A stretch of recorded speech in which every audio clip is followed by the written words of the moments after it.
Neoclassical পিরিয়ডের duration হচ্ছে 1660 থেকে 1798 এই সময়কালকে আমরা আবার তিনটি ভাগে ভাগ করেছি।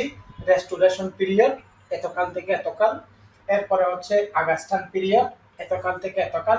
আগাস্টান ইনি ছিল কোথাকার রাজা? ইতালির। হ্যাঁ, এরপরে আমরা লিখেছি এজ অফ সেন্সিবিলিটি, ইন্দ্রিয় পরায়ণতার যুগ। এখানে কল্পনাকে বেশি প্রাধান্য দেওয়া হয়েছে, ব্যাপারগুলো প্রত্যেকটা নিয়ে। এখন আমরা এই তিনটি পিরিয়ডের কোন কোন রাইটারকে আপনার জানা রাখতে হবে এবং কোন রাইটারের কোন লেখনীটা স্পেসিফিক জানবেন। প্যারাডাইস লস্ট একটা বই, প্যারাডাইস রিগেন একটা বই। বিসিএস পরীক্ষায় কমপক্ষে 2-3 বার একই প্রশ্ন এসেছে। প্যারাডাইস রিগেনটা বেশি এসেছে লস্ট হচ্ছে, কারণ প্যারাডাইস লস্ট এটা সকলে আমরা জানি। যেমন justify the way of the god to man, এটা হচ্ছে প্যারাডাইস লস্ট এর মূল থিম। এখানে একটা ব্যাপার আছে, ইট বেস হচ্ছে মূলত বাইবেল, অর্থাৎ বাইবেলের ঘটনাকে কেন্দ্র করে তিনি এই বইগুলো এই পুস্তক বা এই মহাকাব্য রচনা করেছেন। এবং আপনার লাইসিদাস নামক তার একটা শোকগীতি আছে। এটা ইম্পর্টেন্ট, কারণ এটা পরীক্ষায় আসে বা আসতে দেখা যায়। এগুলো মহাকাব্য, তাহলে এখানে তার কবিতা হিসেবে মনে রাখবেন। তারপরে আরো অনেক বই থাকবে, কিন্তু সব বই লেখার দরকার নেই। ড্রাইডেন ছিল রাজকবি, representative poet of that time. ওই সময়ের অর্থাৎ সময়ের প্রতিনিধিত্বকারী কবি হিসেবে বলা যায় জন ড্রাইডেনকে। তাহলে ড্রাইডেন নামটা লিখে আমরা কি লিখবো? ইনি ছিল কি ছিল? Representative poet. এনাকে বলা হয় ফাদার অফ ইংলিশ ক্রিটিসিজম, ইংরেজি সমালোচনার জনকও বলা হয় জন ড্রাইডেনকে। প্রথম রাজকবি কি লিখেছেন? ইনি ছিল কি? প্রথম রাজকবি। The secret love. Sir, all for love এটা কি? হ্যাঁ, অল ফর লাভ এটা হচ্ছে মূলত ট্র্যাজেডি, এটাও নাটক।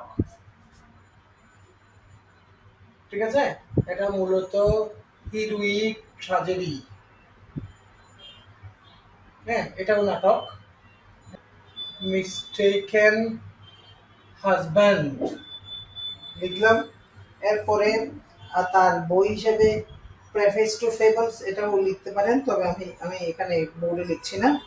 তারপরে মনে করেন তার দ্য ইন্ডিয়ান এম্পায়ার একটা বই ছিল, এটাও বিখ্যাত। তারপরে এটুকুই, আর অনেকগুলো বই আছে কিন্তু লাগবে না। The Indian empire.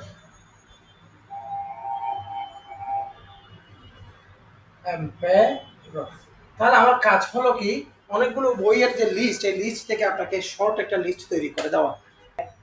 মনে করেন পোয়েম প্রিফেস টু ফেবলস মনে রাখতে পারেন, তবে not important for exam. Bachelor poet, হ্যাঁ, এবারে বাংলায় লিখি ব্যাচেলর পোয়েট। বিয়ে করে নাই, কথা বলছেন? বিয়ে করে নাই। এবং তার যে নাটক লাভ ফর উইলিয়াম কনগ্রেভ, ইনি কবি হিসেবে পরিচিত। হ্যাঁ, কিন্তু তার কিছু নাটকের নামে আমরা এখানে লিখেছি। হ্যাঁ, এগুলো সবগুলোই comedy. Love for love, the way of the world, the double dealer, সবগুলোই। দ্য মর্নিং ব্রাইট নামে তার একটা ট্র্যাজেডি আছে। পিলগ্রিমস প্রোগ্রেস তার একটা বই, মাথায় রাখবেন। The life and death of Batman, তারপরে the holy war, the holy war, and that's the fact. আর লেখার দরকার নাই।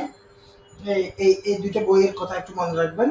একজন রাইটার এই যুগে, তাহলে 1688 থেকে 1744 পর্যন্ত তার জীবনকাল। এটাকে বলা হয় মক হিরোইক পোয়েট। আচ্ছা, তাহলে মক হিরোইক পোয়েট বলা হয় আলেকজান্ডার পোপকে।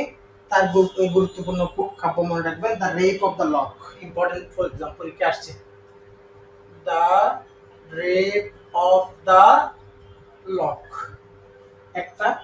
তারপরে হচ্ছে an essay on man, প্রথমটা কি? the rape of the lock, essay on man দ্বিতীয় নাম্বার, এবং তৃতীয় নাম্বার হচ্ছে অ্যান এসে অন ক্রিটিসিজম। অনুবাদ হচ্ছে এই যে তিনি গ্রিক মহাকবি হোমারের লিখা ইলিয়ড এবং ওডেসি, এগুলো গ্রিক ভাষায় লিখেছিল কে? হোমার। মহাকবি হোমারের লেখা এই মহাকাব্যগুলো ইংরেজিতে অনুবাদ করেছেন কে? Alexander pope. আমাদের কাজ হচ্ছে, আমরা এখন পড়ছিলাম কাকে নিয়ে? Alexander pope. আলেকজান্ডার পোপ কোন কোন সময়ের কবি? আগাস্টান পিরিয়ড। বলেন কোন সময়ের কবি?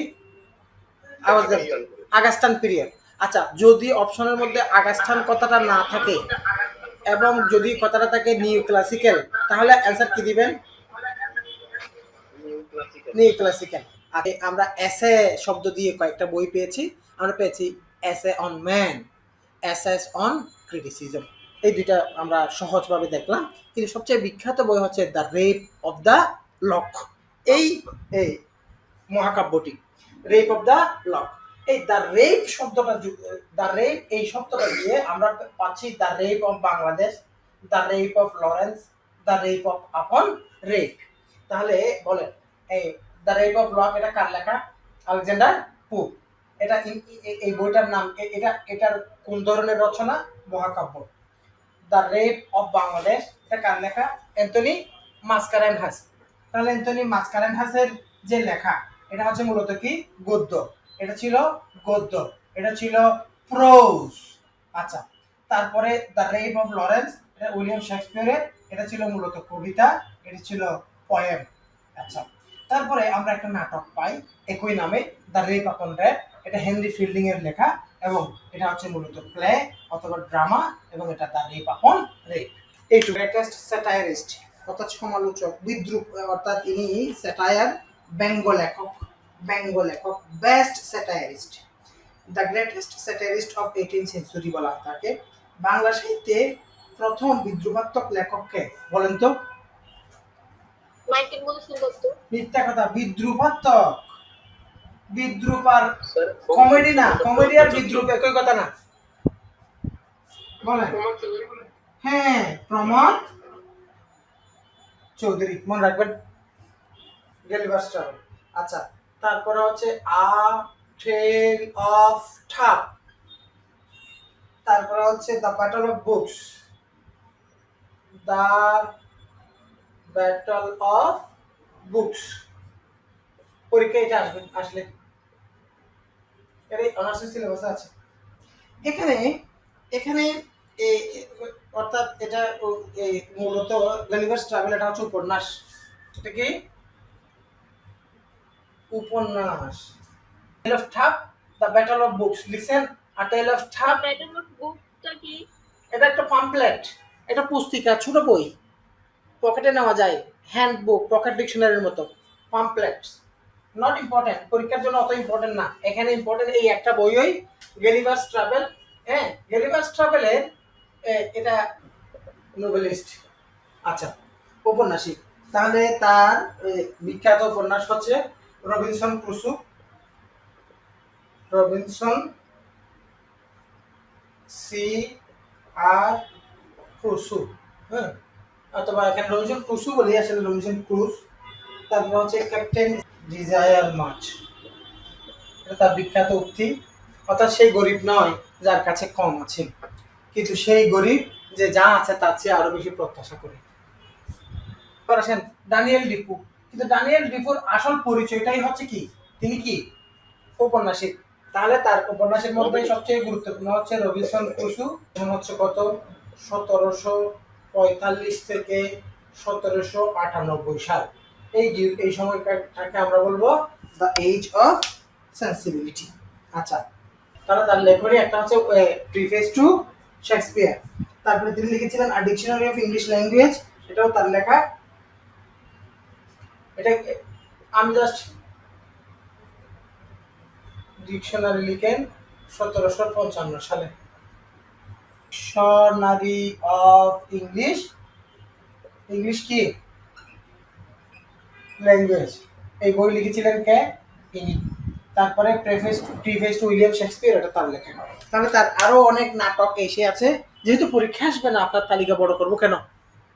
হিসাব হচ্ছে এইটুকুই। এবার আমরা চলে যাই হেনরি ফিল্ডিং। ইনি একজন ঔপন্যাসিক। ওনার কাছে শব্দ লিখলে আপনার কাছে জিনিসগুলো সহজ সহজ মনে হবে, আপনার দরকার পরীক্ষায় নাম্বার পাওয়া। হেনরি ফিল্ডিং ইনি একজন ঔপন্যাসিক। আচ্ছা, এই সময়ে তাহলে তার উপন্যাসের মধ্যে দ্য রেপ আপন রেপ একটু আগে আমরা পড়েছিলাম।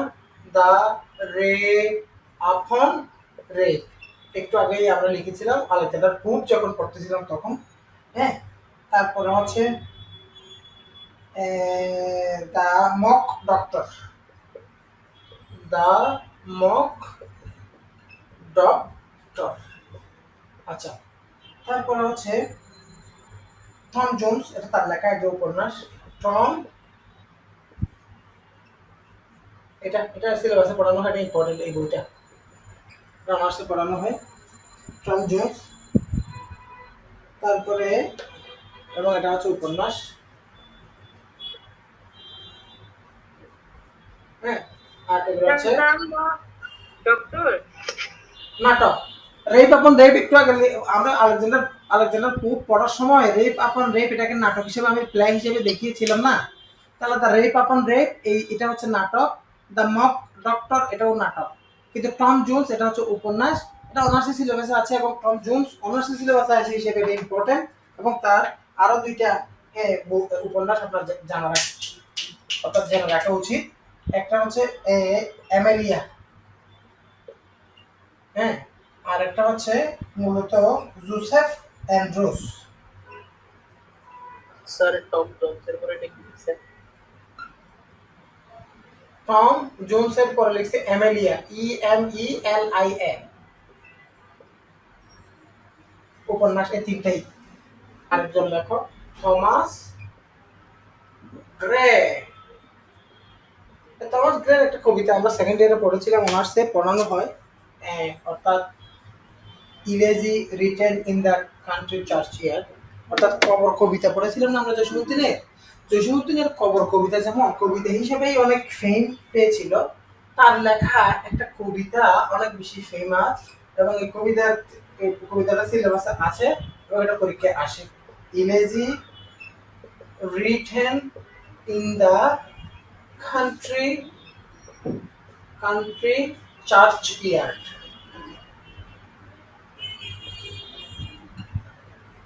এটা হচ্ছে তার লেখা একটা কবিতা, সুকগীতি। হ্যাঁ, ইনার ইনার উক্তি মাথায় রাখবেন, এটা একটা উক্তি।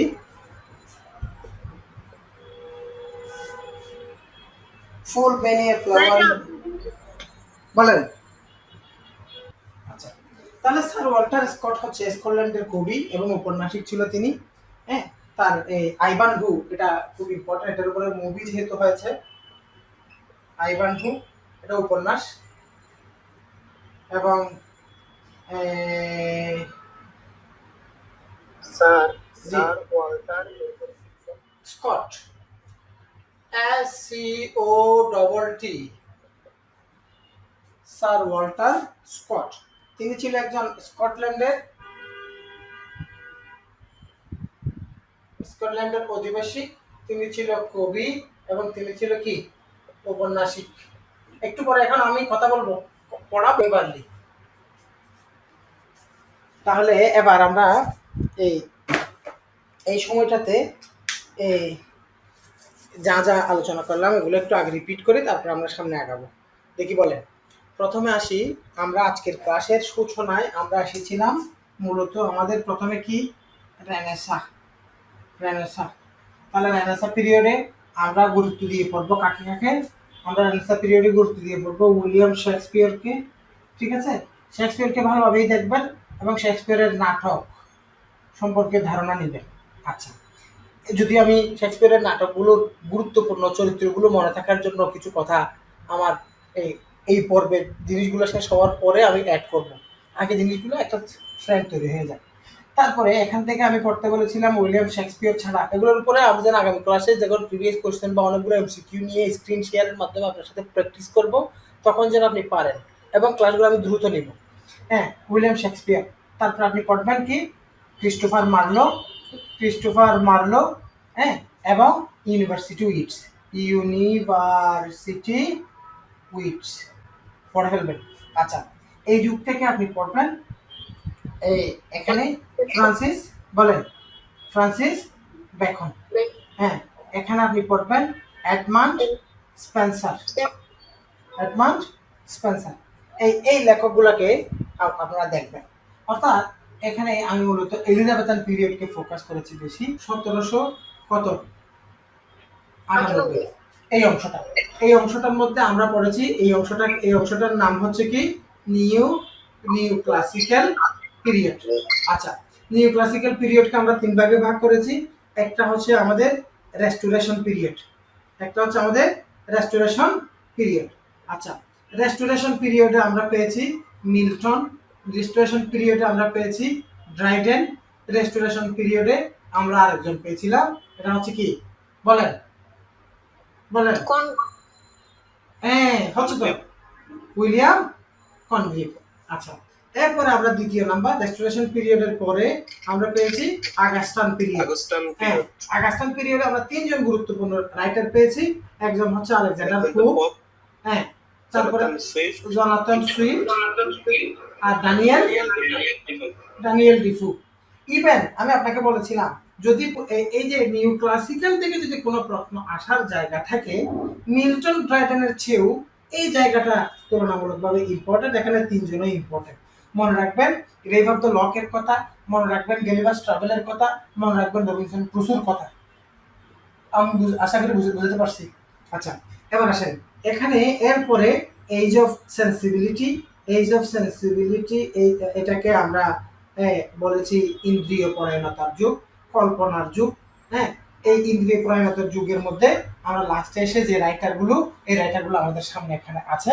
এখানে জনসন, ইনি ছিল একজন লেক্সিকোগ্রাফার, ইনি ছিল একজন ক্রিটিক, ইনি ছিল একজন ঔপন্যাসিক, ইনি ছিল একজন পয়েট, কিন্তু তাকে আমরা লেক্সিকোগ্রাফার হিসেবে বেশি চিনি এবং এটাই পরীক্ষায় আসছে।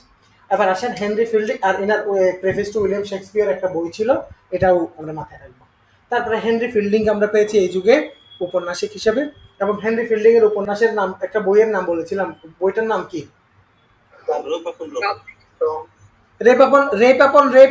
ওটা কিন্তু উপন্যাস না, ওটা নাটক। হ্যাঁ, আচ্ছা, তারপরে থমাস গ্রেকে আমি কি বলেছি, ইনি কি, ইনার পরিচয় কি? স্যার ইলেজি রাইটার, মানে সকল কবিতা লেখেন উনি। হ্যাঁ, ইনার কবিতা elegy written in the country churchyard, এই কবিতাটা ইম্পর্টেন্ট এবং 38-37 পরপর 2 বিসিএস এনার থেকে প্রশ্ন আসছে। এনার একটা কোটেশন আমরা দেখেছিলাম। এরপর আমরা আরেকজন অ্যাড করে দিয়েছিলাম, সেটা হচ্ছে sir Walter Scott. Walter Scott একজন স্কটিশ ঔপন্যাসিক, ইনি একজন রাইটার, ইনি একজন কবি ছিলেন। স্কটিশ এই উপন্যাসিকের অনেকগুলো উপন্যাস আগে প্রথমে পত্রিকায় বা বিভিন্ন জায়গায় বেনামে প্রকাশিত হতো। বেনামে প্রকাশিত 22-32টি উপন্যাসকে একসাথে ওয়েবারলি বলা হয়, কিন্তু তার এই ওয়েবারলি চেয়েও তার আইভানহো উপন্যাসটা ইম্পর্টেন্ট, এটা পরীক্ষায় বা এটা বিখ্যাত।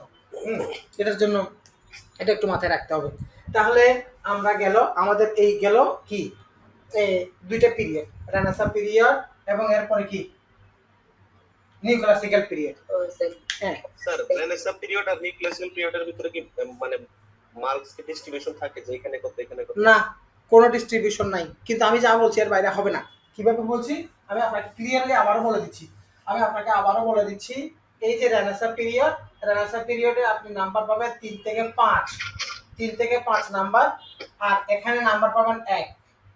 কোনো কারণে যদি 1-এর জায়গায় 2 হয়, সম্ভাবনা কম, ঠিক আছে? এবং এই পুরো জায়গাটার মধ্যে কাকে কাকে পড়বেন, কিভাবে পড়বেন, জিনিসটার একটা ধারণা আপনার ক্লিয়ার এসে গেছে। তো এখন আপনি মিল্টন, ড্রাইডেনকে পড়বেন, কনগ্রিভকে পড়বেন, পোপ, সুইফট, ডেফুকে পড়বেন, আর এদের সম্পর্কে জানবেন এবং কি কি জানবেন, এর বাইরে জানার দরকার নাই। এর